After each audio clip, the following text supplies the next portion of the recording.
My name is Abe Freetanzer from movieswithabe.com, and I'm thrilled to be here today discussing Who We Are, a Chronicle of Racism in America, which is making its world premiere in the documentary Spotlight section at South by Southwest, Wednesday, March 17th. And I'm thrilled to have some guests here with me today. You're next, Jeff. I'm Jeff Robinson, and I am the director of the Who We Are project. And I guess in movie terms, I'm a writer and producer of the film. I'm Emily Kunstler. I'm one of the directors of the film. I'm also a producer and the editor. And I'm Sarah Kunstler, director and producer and sister of Emily Kunstler. Wonderful. Thank you to all of you for being here with me today. This film really is extraordinary. I think it's very important. And if I had to pick one moment that sort of struck me most, it comes sort of early in the film. Jeffrey, when you're talking to a man holding a Confederate flag and just sort of going back and forth with him, even as he's telling you that slaves were comfortable and they could, you know, had so much freedom, all these other things. And at the end, you thank him for talking to you. And I think we hear a lot of calls in our society to, you know, reach out to those you don't agree with and talk to them and hear them out. And I think that's a very, very difficult thing. And you can see even when you're doing it that you get, you know, you get emotional and you think you say you think you're going crazy, but you know, you have to just keep talking. So how do you respond to those kind of calls for just getting along with everybody? Well, I don't know that, I think just getting along with everyone is a way of washing over critical issues of racism and white supremacy in America. And so the gentleman that I spoke with, I did shake his hand because he spoke to me on camera and he didn't have to speak to me. And so I wanted to show him respect, but I think, as I said in the film, he knew what he was saying was ridiculous. And, you know, I'm a criminal defense lawyer and I have cross-examined people for a career. And this was easy, just to say fact by fact, going through with him what didn't make any sense about his positions. And there are some people who will hear that kind of a presentation or that kind of a discussion and they'll be impacted. And there are other people that won't be. And so if Mr. Spivey is impacted, that is great. I don't think he was, but that's his problem. And the issue is not, he wasn't impacted, so it's not worth talking to people like him. The issue is he wasn't impacted, so who's next? Absolutely. And who do all of you hope sees this film? What is the target audience that you think will be most affected by it? It would be easier for me to describe the targets that we are not interested in seeing the film. Okay. The group of people that I am not interested in seeing the film are, let me think about it for a while. I'll see if I can come up with anybody, because I don't think I can. I think that's great. Was there anything for all three of you that in your research and your conversations that you had for this film really surprised you or caught you off guard in a way you didn't expect? Well, we didn't, the talk is Jeffrey's, right? And we heard Jeffrey for the first time, and there was a lot that caught us off guard, and a lot we didn't know, and a lot we didn't expect. And that was part of the reason why we wanted to make a film, because this was a history that we knew very little of, and we wanted to share it with as many people as possible. And I think for Emily and I, that was always our target audience. It was, we need to make this film because we need to help Jeffrey get this to the largest possible audience. I wanted to be able to take it home with me and share it with people. And I had no way of doing that. And the way of doing that was making this film. In terms of things that surprise, I don't know if anyone else wants to answer that. Things we didn't know, things that surprised us. The journey of making this film was a surprising journey of things we didn't know. We went from the process of the film was we filmed Jeffrey giving his talk at Town Hall in New York City. And then we proceeded to travel with Jeffrey as he gave his talk in communities across the country. And every time Jeffrey traveled, we traveled too. And in the towns he went to, we looked for people whose stories were real life examples of the kinds of things Jeffrey talks about in his talk. And meeting those people and hearing their stories was surprising. And every single time we learned things we didn't know. And a lot of it, it was I'm repeating something I've heard Jeffrey say, but a lot of the time we would hear someone speak, and then we would leave in our 15-passenger van that we traveled in, and none of us, it was a silent car ride because of the enormity of the stories that we were honored to have people share with us. And going back to your question about the man in front of the Confederate statue, I mean, the film is less about getting along and more about having a dialogue, and starting those conversations. And this film hopefully gives more people the tools to do that. Gives you the facts to contradict a claim or to back up your thinking, gives you an understanding of the way racism exists in society in a way that you didn't quite make the connections before on your own. It gives you a roadmap to see the history of this country through, and gives you an understanding that hopefully will inspire people to stand up in their own lives, and engage in these dialogues and become change makers themselves. I was sick the day that the interview with Mr. Spivey occurred. It was the Sunday that we were leaving South Carolina. And I was in my hotel, like in bed, kind of thinking, okay, they're going to go film some stuff and I'm going to go to the airport.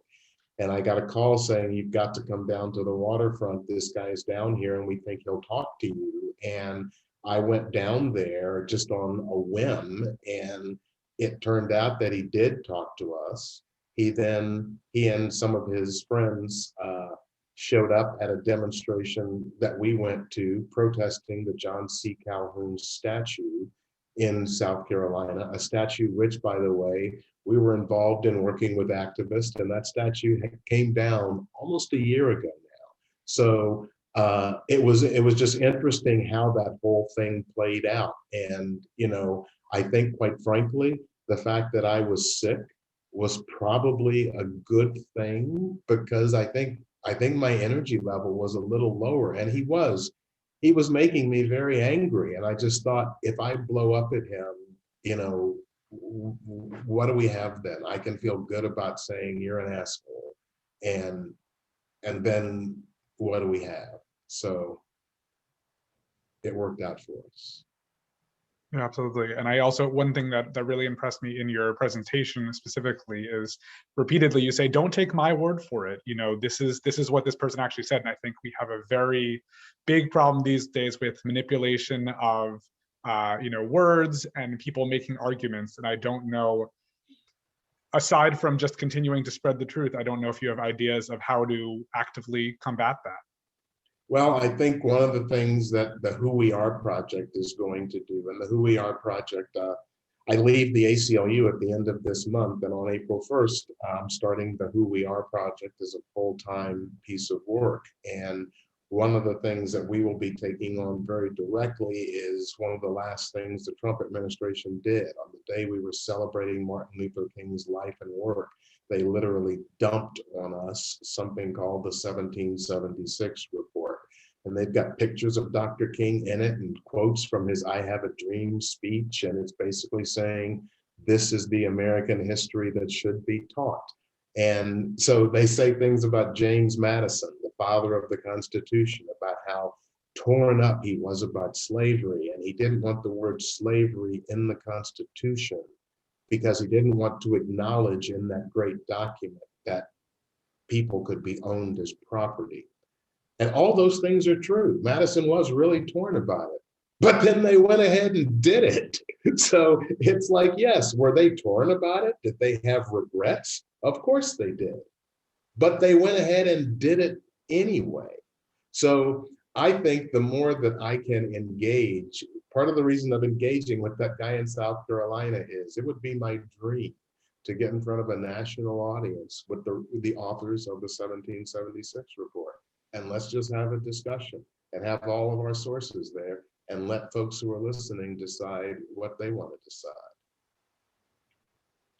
I do think freedom of expression and open conversation is a very important thing. And I know that Emily and Sarah, one of your previous projects looked at the life of your father, who is in, one of the most acclaimed films of last year, The Trial of the Chicago Seven, played by Mark Rylance. And I'm curious how you think that film, which is very accessible, it's on Netflix, and it's, again, winning a lot of awards. Do you think that's something that is helping to, sort of revive and stimulate the current conversation? It's remarkable how many times that story can be told over and over again and still find an audience.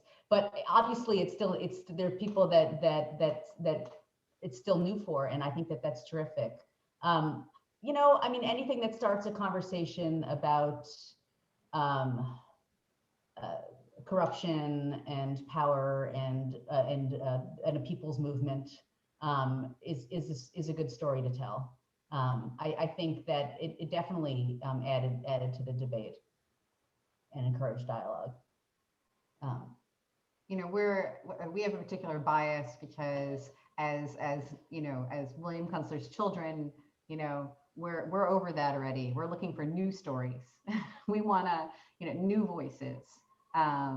Because there are people of courage, this is not just about the 60s and the past, and we're much more interested in activism today, and how to activate people today. And so can you talk about Tammy Sawyer and like our experience with her? Yeah, we were so fortunate to be able to, in Jeff's hometown of Memphis, Tennessee, we interviewed Commissioner Tammy Sawyer, who's now a county commissioner in Memphis, but comes from activism. And she set out in, but before it became popular to tear down Confederate monuments, she set out to take down 2 Confederate monuments in Memphis, Nathan Bedford Forrest and Jefferson Davis. And she said to herself, she says it in our film, what's one thing you can get done in a year? And she said, well, we can take those statues down in a year. And she worked with a coalition of people from Memphis of all ages and races, and brought them together to get rid of those monuments. And she did it.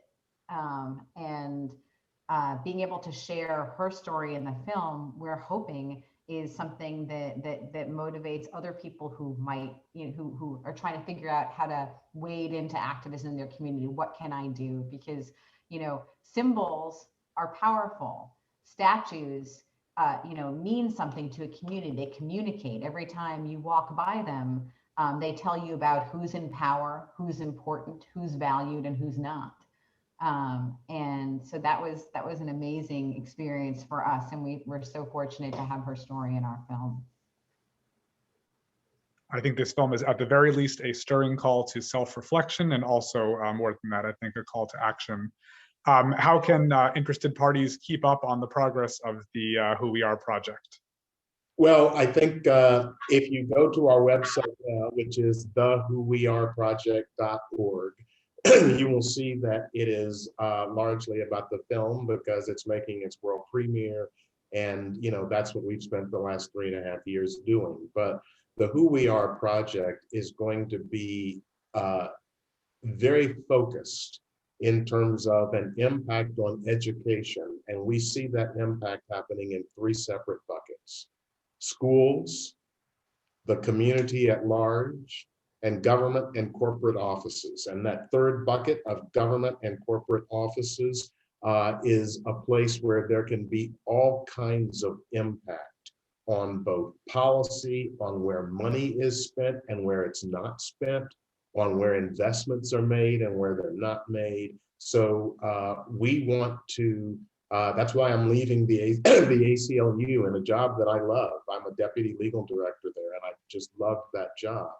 But the opportunity to take a full swing at this issue is just something that I couldn't walk away from. So that's what we're going to be doing. And you'll see in the next several weeks, the website will kind of shift focus from the film to the work of the project.